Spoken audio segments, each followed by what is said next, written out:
One day, Mr. George Hill, president of the American Tobacco Company, or the largest, maybe the largest tobacco company extant at that time,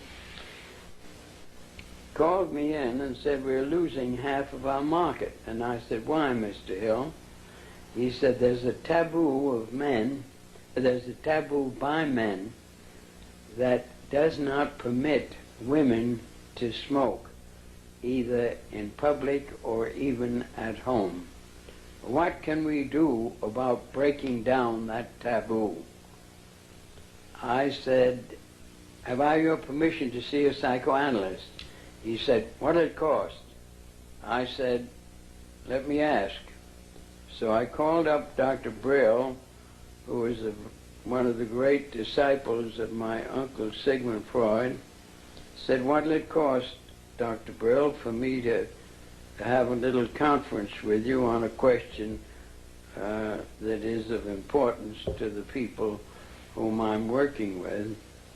And he said $125, which at today's purchasing power would be about 20 times that. So I went to Dr. Brill and I asked him what cigarettes meant to women. And let me say in parenthesis that cigarettes at that time were not regarded as dangerous to your health, because that had not been found out yet. In fact, they were regarded as symbols of manhood. Little boys smoked them to prove that they were older than they were. And they were regarded as symbols of importance in the society, giving pleasure and so on.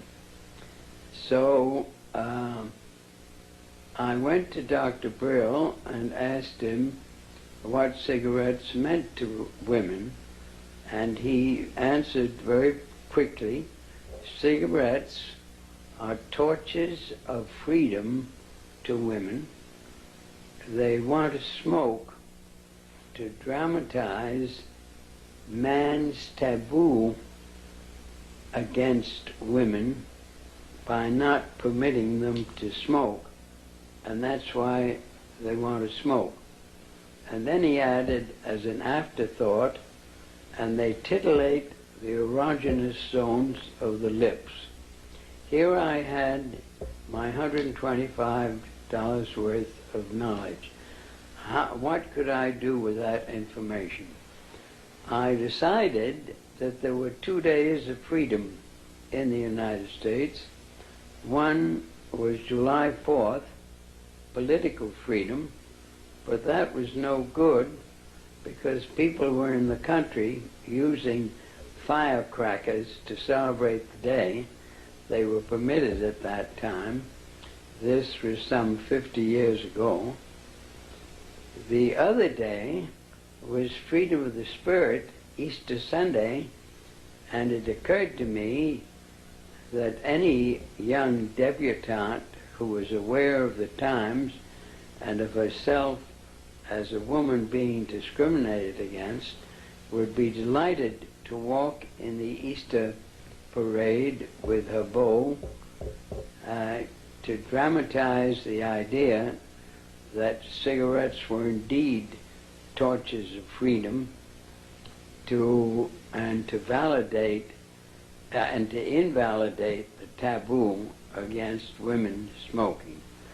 So I called up a debutante friend of mine, asked her to get another friend and 2 young men whom they liked, and I also instructed them on how to give information about what they did to the newsreels, weekly newsreels, to the newspapers, to the 3 important press associations, the AP, the United Press, and International News Service, and to walk from 34th Street to 57th and back and forth, lighting torches of freedom to protest man's inhumanity to women by a taboo against smoking. Next morning, there wasn't a newspaper in the United States, even the New York Times had a front page story debutantes light torches of freedom to protest man's inhumanity to women by a taboo against smoking, lighting cigarettes in their walk. The interesting thing to me was that within 3 days, the newspapers, without any intercession on my part, published accounts that women were smoking in Union Square in San Francisco, in Union Square in Denver, and on the Boston Commons. And to my surprise, within 6 weeks, on their own, without any intercession on my part, the League of Theaters, which had a ban on women smoking in the smoking rooms under the orchestras of every good theater in New York, lifted the ban and women were allowed to smoke. That obviously set a trend, and the Surgeon General's statement that cigarettes were dangerous to your health did not come out until about 30 years later.